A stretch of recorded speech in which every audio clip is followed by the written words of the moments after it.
चलिए दोस्तों, तो अब दो चर वाले रैखिक समीकरण के तीसरे भाग में आप लोग का बहुत बहुत स्वागत है। अब इसका हम लोग तीसरा पार्ट देखते हैं, क्वेश्चन नंबर 7 से आगे 8 नंबर सवाल है ना। तब तक आप वीडियो को शेयर करें, है ना, वीडियो को शेयर करें ताकि जरूरतमंद बच्चों तक ये वीडियो पहुंचे। 8 नंबर क्वेश्चन क्या है, दो एक घातीय समीकरण के लेखाचित्र यदि समांतर रेखाएं हो तो इस स्थिति में समीकरण निकाय के कितने हल होंगे। समांतर रेखा हो ना, मतलब कि इसका हल अगर समांतर रेखा होगा, अगर इसका लेखा चित्र समांतर रेखा हो तो आप खुद ही बता सकते हैं इसका आपका कोई हल नहीं होगा, कोई हल नहीं होगा। अगर इसका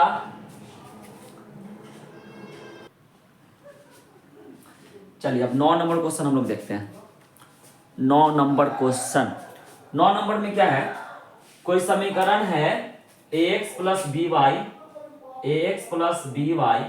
प्लस सी इक्वल टू 0 और lx plus M Y plus N equal to 0 ग्राफीय निरूपण संपाती हो तो इस स्थिति में समीकरण निकाय के कितने हल होंगे। जैसे ही शब्द आया संपाती, संपाती का मतलब होता है अनेक हल। संपाती का मतलब अनेक हल। जब ग्राफ पे संपाती रेखा मिलेगा तो उसका अनेक हल। अब प्रतिच्छेदी रेखा होता तो एक हल और समांतर रेखा होता तो कोई हल नहीं। तो यहाँ पे होगा इसका अनगिनत हल। तो 9 का ऑप्शन नंबर 1 अनगिनत हल। 9 का ऑप्शन नंबर 1 अनगिनत हल। ठीक है, अब आइए, अब हम लोग 9 के बाद आगे बढ़ते हैं क्वेश्चन नंबर 10 पे। 10 पे क्या है, 173x प्लस 197y बराबर 149 इक्वेशन 1 और 197x प्लस 173y बराबर जो दिया हुआ है 221। यहाँ पे आपको एक्स वाई का वैल्यू निकालना है, एक्स वाई का मान निकालना है। तो ऐसा समीकरण रहेगा, यहाँ वाला यहाँ और यहाँ वाला गुना यहाँ। तो क्या करेंगे, पहले हम समीकरण 1 और 2 को एक बार जोड़ेंगे। 1 और 2 को क्या करेंगे, जोड़ेंगे। आइए इसको जोड़ते हैं, तो हो जाएगा 7 3 10, 9 7 16 1 17, 2 1 3, 370x। इसको भी जोड़िएगा तो आएगा 370y आएगा। ठीक है, और इसको भी जोड़ेंगे तो 370 ही आएगा। ठीक है, अब यहाँ 370 कॉमन निकाल देंगे तो इसमें बचेगा x, इसमें बचेगा y बराबर 370। अब यहाँ x और y के गुना में है 370 तो उधर जाएगा बटा में 370। तो 370 से 370 एक बार में कट जाएगा। ये हो गया समीकरण नंबर 3। अब एक बार क्या करें, समीकरण 1 में 2 को घटाएंगे। अभी जोड़े अब घटाएंगे तो 173x प्लस 197y बराबर 149 और 197x प्लस 173y बराबर 221। घटाएंगे तो नीचे वाले का चिन्ह बदलेगा।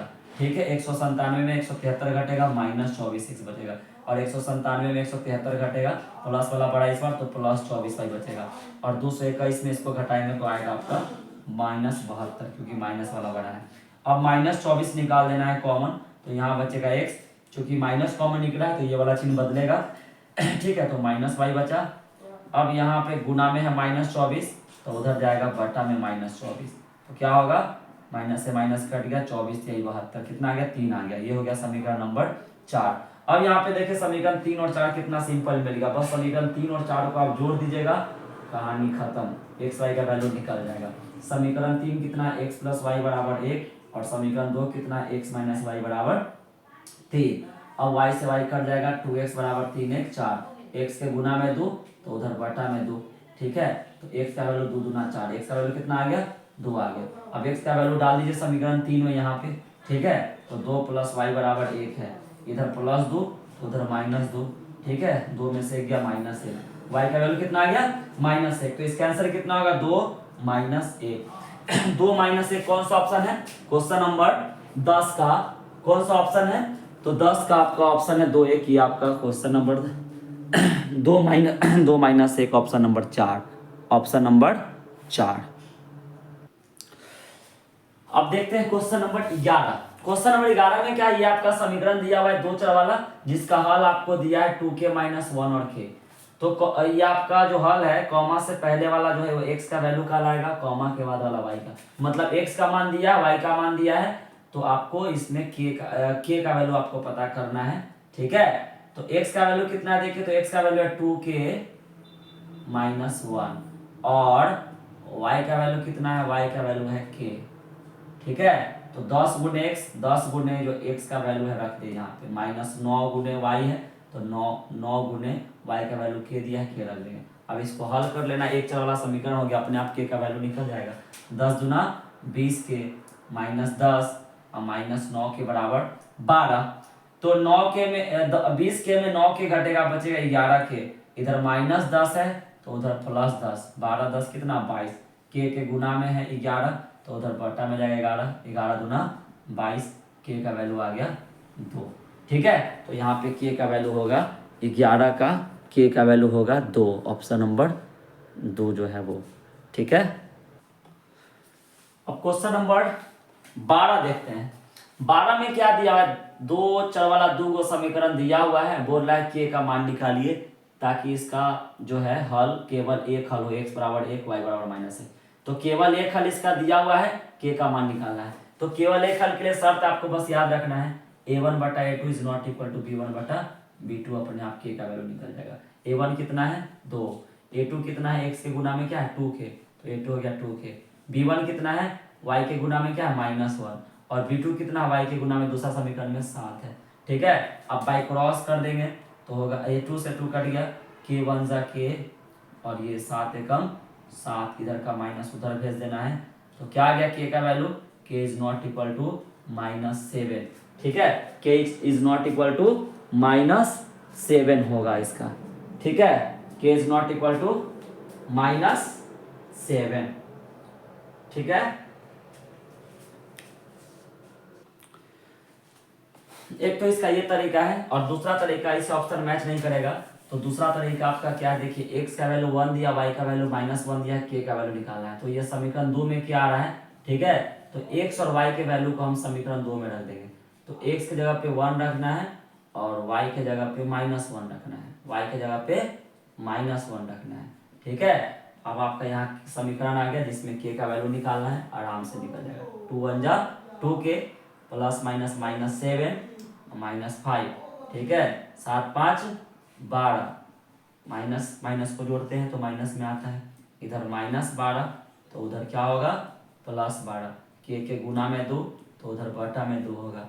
के का वैल्यू कितना आ गया 6, के का वैल्यू 6। तो यहाँ पे चूंकि ये वैल्यू दे दिया है इसलिए हम यहाँ पे वैल्यू ला के, अगर वैल्यू नहीं दिया रहता तो फिर हम द्वितीय हल के लिए क्या करते, a1 बटा a2 और b1 बटा b2 is not equal to करते, आंसर आ जाता है। लेकिन यहाँ पे वैल्यू दिया है इसलिए जिसमें जो वाला समीकरण में k रहेगा उसी समीकरण में x का y का वैल्यू हम ला के ये वाला रख देंगे, और रखने के बाद हमको इक्वेशन मिलेगा, समीकरण मिलेगा, ये वाले समीकरण को सॉल्व करेंगे, आराम से हमको k का वैल्यू निकल जाएगा।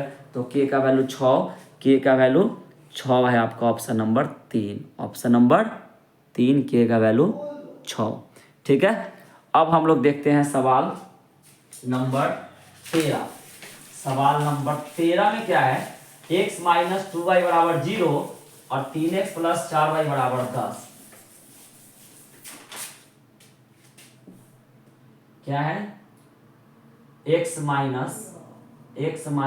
2y बराबर 0 और 3x + 4y बराबर 10। इसमें हमको हल करना है, इसको क्या करना है हल। तो हम इसको लुप्तीकरण विधि से हल कर लेंगे। देखिए यहाँ गुना में कितना है 2 है, यहाँ गुना में कितना है 4 है, तो इसको 4 लाना है तो समीकरण 1 को 2 से गुना करेंगे, समीकरण 1 को 2 से, तो समीकरण में जितना भी है सबको 2 से करना है, 2x और 2 दूना 4y, और 0 को 2 से करेंगे तो 0, समीकरण 3 हो गया। अब देखिए यहाँ पे 4y, एक माइनस में एक प्लस में, तो जब एक माइनस एक प्लस रहता है तो समीकरण को घटाते हैं। चलिए 2 में से 3 को घटा लेते हैं, समीकरण 2 में से समीकरण 3 को क्या करेंगे, सॉरी, जब चिन्ह अलग अलग रहता है तो समीकरण को जोड़ते हैं। तो 2 और 3 को जोड़ना है, क्या करना है जोड़ना है। क्यों जोड़ना है, क्योंकि जोड़ने का मतलब नीचे का चिन्ह नहीं बदलेगा, तो 4y -4y क्या होगा कट जाएगा, और 3 2 5x इधर हो गया और उधर क्या हो गया 10। अब x के गुना में 5 है तो उधर बटा में 5 जाएगा, कितना आ गया x का वैल्यू, x का वैल्यू आ गया 2, x का वैल्यू कितना आ गया 2। अब x का वैल्यू डाल दो समीकरण 1 में डाल दो, तो क्या होगा 2 - 2y बराबर 0। अब इधर +2 है तो उधर क्या होगा, उधर होगा -2। अब y के गुना में -2 तो उधर बटा में -2, 2 से 2 कट गया, y का वैल्यू कितना आ गया, y का वैल्यू 1 आ गया। मतलब x का वैल्यू 2 और y का वैल्यू 1 आंसर होगा, x का वैल्यू 2 और y का वैल्यू एक आपका ऑप्शन नंबर एक नंबर ऑप्शन ही मैच कर रहा है। ठीक है।